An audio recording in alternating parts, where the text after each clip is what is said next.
Hey everyone, I'm Armor Gaming, welcome back to my channel, and welcome to a video on the Magic Stones Island. Alright, so this video is going to be a pretty thorough explanation on what exactly is the Magic Stones Island, who I think is worth purchasing during this event, and I also want to emphasize that this is what we call a progressive event, so the information I'm going to share here is also going to help you for the Rara event. So this is like an early preview of what the Rara event is going to look like. If you're watching this video in the future and because you want to learn about Magic Stone Islands and you're like, Armor, what's the Rara event? Don't worry about it. That is only important for the people that are watching this video as soon as it's released. So anyhow, on this island you can collect precious magic stones. Magic stones are tokens you can use in the chest shop to buy chests containing Helguden cells, cane cells, elemental cells, or elementium. You can choose which chest you want, so start collecting magic stones on the island. Please note, magic stones from previous editions of the event can't be used for new ones. So this is important because if you accumulate any magic stones during this event, you cannot save them for future events. I think that's always a question that pops up for every event. The mazes, the 72-hour challenges, you cannot store everything we get here, these magic stones, up for the next one. So everything we use has to be spent here. So for every 50 magic stones, we can get elemental cells, we can get elementium, or we can get cane or Helguden cells, or food. Now, I'm just going to go ahead and tell you, food is the worst option. You do not want to get food. If you have good gold production, you can easily get food, so that would be a waste. So really the most valuable thing would be the cells, if you want the monsters, because you get 35 of each. If not, the second most valuable thing is the elementium, because these 20 elementium can be used towards any monster you want. Now, personally, I really like Helguden, and Helguden is a dodge area monster. Dodge area is still pretty powerful, so I would say go for Helguden, and then if you want Cane, go for Cane. He's an elite monster, and then elementium and the elemental cells, those are last. Well, here's the thing, you get 30 elemental cells, whereas here you get 20 elementium. So if you know you're going to rank up an earth monster, you might as well pick up the elemental cells, because then you get 10 additional cells. Because essentially these have the same value, except elementium can be used for anyone. So that's just my take on the elemental cells chest and all of that. So with that being said, again, this is an early preview. This is what we call a progressive island. So let me start by showing you a different account where I have not moved yet. Alright, so on this account, the Magic Stones Island has not even started. You need to collect gold, you need to feed your monster, you need to fight, and you need to hatch eggs. So here's the thing, if I collect gold, and just like with the maze, you need to collect, and then you might not get any items, but as soon as you press collect on one new habitat, bam, you get your 6 collect gold items. So this drops the price down to 25. Well, that's pretty significant. Now feed your monsters, 0 out of 5. Well, let me find a monster to feed. And just like with everything, the first time you feed, you're not going to get any items. That's fine, just literally feed a monster, exit out, you know, blah blah blah, just wait a while, blah blah blah, go back into the monster and then feed them one time and you get your items, 30 and 4, awesome. So what you saw right there is I got the max amount of items I could possibly get. So now the cost is down to 18. Okay, how about if I fight? Does that decrease the cost by any amount? Let me do a quick fight. It was at 18 right now. Fight, auto, and then make sure the AI can actually win. Gravel strap, perfect. So the cost is going to go from 18 down to 13. Okay, nice, it dropped by 5. Hatching eggs. Alright, let's see, can I find the egg to hatch? You'll notice as soon as you drop lower and lower in the cost, the price decreases. It's not as much anymore. So let me sell this monster. I might have to like hatch a monster and then sell another one. So I'll get my item right now, 50 and 1, perfect. So now the cost is down to 11. Okay, so what you saw right now is I got the max amount of items you can get during a progressive island. 6 collect gold items, 4 feed your monster items, 1 fight, and 1 hatch eggs. You can do these. Actually, the fight is different. The fight you can fight every 2 hours. But the collect gold, feed your monster, and hatch eggs, you can do that every single 8 hours. Okay, that is the key number for progressive islands, 8 hours. For mazes, it's 4 hours. But for progressive islands, it's 8 hours. Okay, that's the distinction between the two. So with that being said, clicking back on the Magic Stones Island, let's see if we can lower the cost more. Let's say you're trying to rush through it. Let's pay 2 gems to fight now. So we'll click fight and we'll auto this again. So the cost was at 11. Is it worth it to fight again? We're about to find out. This is Comforting Bask. And let's see. The price went down to 7. Okay, that is actually good. So I paid 2 gems, but the cost went down by 4 gems. Let's fight again and let's see if it's worth it. So click fight. Let's auto again. Fire hack. Discomforting Bask, awesome, easy win. So the cost was at 7, I paid 2 gems, now it went down to 6. Okay, so I wasted an extra gem essentially, so I shouldn't have done the 3rd fight. So what about all of this? I can pay 1 item, I can pay 1 gem to get the item. Is that worth doing? I can pay 3 Well, you'll notice that if you add the amount on the bottom, 3 plus 1 plus 1, that's already going to be 5 gems spent, and also need 2 more collect gold items. So no, I would actually spend more if I try purchasing from the bottom here. And let's see what happens if I buy an item. The price went down by 1, awesome, but then the cost went up for the next item by 2. Let me see if I buy a Feed Your Monsters item. The cost didn't even change. So what ends up happening is you get to a point low enough where if you just purchase the items outright on the bottom, the price does not even change. So I wouldn't recommend doing that. And so what ends up happening here, let me switch to my baby account. Here I am on my baby account. I'm kind of in that same scenario. The cost is down to 11. So as I proved to you previously, it is worth it to go ahead and just fight. So I'm going to pay the 2 gems to fight. Seeding Harpoon, Smoke Harpoon. Awesome. And then I can exit out. I am back to, where am I?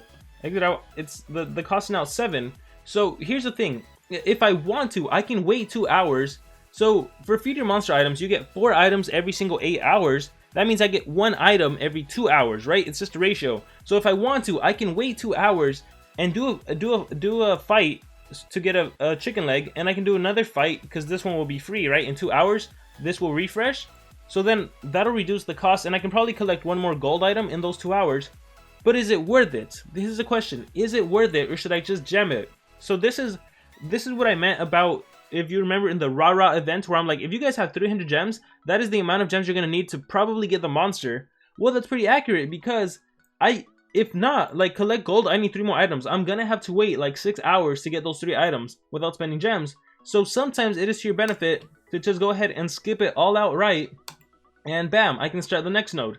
And when you do that, the minute you start on the next node, please exit out of the game, go back into the game, because the minute you start on a brand new node, you can actually start collecting your items, which just makes things easier for you. So I can get 6 more collect gold items, I can get 4 more Feed Your Monster items. Alright guys, so that's what we're going to be doing. So let's see. As soon as the game loads, you're going to see I'm going to be able to accumulate items again, which will reduce my cost. As soon as the game loads, because it's like stuck right now. Alright, there we go. So back into the game, exit out right here, and I'm going to collect right here, collect. I think it's feed too, right? And again, you'll notice that it takes a while to actually get your items, so just feed a random monster. Ooh, there's a random monster. Panikin.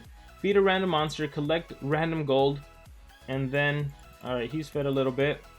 Let's click on this so I can show you I'm going to be on the new node, 0 out of 14, 0 out of 8, 0 out of 2, 0 out of 3. And then go back to Panda, feed him, and 5, and look, got my 4 chicken legs just like that. The gold one, that one typically takes longer. Got 5 and plus 4, so I'm still missing 2. If you notice you don't get all of your 6, then simply exit out of the game again and log back into the game. Close the app, just restart the app, and that always works. So you'll see that as soon as I click collect gold on an item, I'll get my plus 2. So this has always worked for me. If it's not working for you, if you're not getting your gold, your items, first of all, make sure that enough time has passed for you to actually get the item, and second, just close the app and restart it, and you're gonna be good to go. So let's see. Watch, I'll press collect gold on literally any item. On literally any habitat. Doesn't matter which one it is. Collect, and plus 1, plus 2. There we go. Click on here. Look, I am at 6 out of 14. I am at 4 out of 8. And breed, I am at 0 out of 2. And fight multiplayer, I am at 0 out of 3. So breed is also pretty easy to do. You literally just breed any monster, right? And then fight PvP is easy to do. You literally fight and win any PvP battle. So the cost is down to 21. This is where I could make the decision. Do I want to? Well, I would do my 3 PvP battles. I would do my 3 PvP battles, and then I could breed a monster, and then I can ask myself, like, do I want to spend 21 gems to start on the 30? That way I can probably do the 30 and the 45, because if I complete all the way to 45, that's 45 plus 30, that's 75, plus 15 plus 10, that's an extra 25, that's 100. I'll have 100 magic stones, so I'll be able to purchase 2 chests. I can get 2 Helguden chests. That's 70 cells. That'll be pretty cool. So that's ultimately up to you whether or not you want to spend, how many gems you want to spend. 70 cells is a good value if you don't spend that much, right? Especially if you only spend 7 here and like 20 something. No, this would probably be like, this would be a little, right? And then who knows how much you have to spend on 30 so you can complete both of these. So that's one way you can approach it. The other way you can approach it, and the way I like to do is like, okay, feed your monsters. I can collect 4 every 8 hours. So if I come back in 8 hours, feed your monsters will be done. Collect gold will be 12 out of 14, and fight multiplayer will be done, and breeder monsters, this should be 2 out of 2. It might just be 1 out of 2 since I don't have anything available to breed right now unless I can activate Camilla. Oh, you know what? I think I'll do that. So instead of gemming all the 21 gems, I think I'll just wait the 8 hours so that my feeder monsters can be 8 out of 8. So the way I like to approach it, and here, let me go on my main accounts. The way I like to approach this, really, is on this account, I will wait the 2 hours so that feeder monsters can be 5 out of 5. Fight will be pretty much finished. I'm pretty sure I can finish that. And collect gold will be 7 out of 9, and I'll just skip it at that point. So the way I like to skip progressive islands is when the feeder monsters is near the end or at the end. When I fully have the feeder monster completed, I'll just skip it outright because I am not going to waste time just to collect gold. So that's my approach on it, and that's kind of how it works. So I hope that was a pretty good, thorough explanation. Once again, this is the progressive event. So if you watch the Rara video, let me see where that's at. If you watch the Rara, we have Rara Avis's tail. Again, once you unlock these items, you do not get the monster. What happens is that you get to unlock a progressive event. And so, again, the Magic Stones chest, that is a progressive event. This is essentially what you're going to see. And this is how you're going to get Rara, except instead of a Magic Stone, it's going to be, first it's an avatar.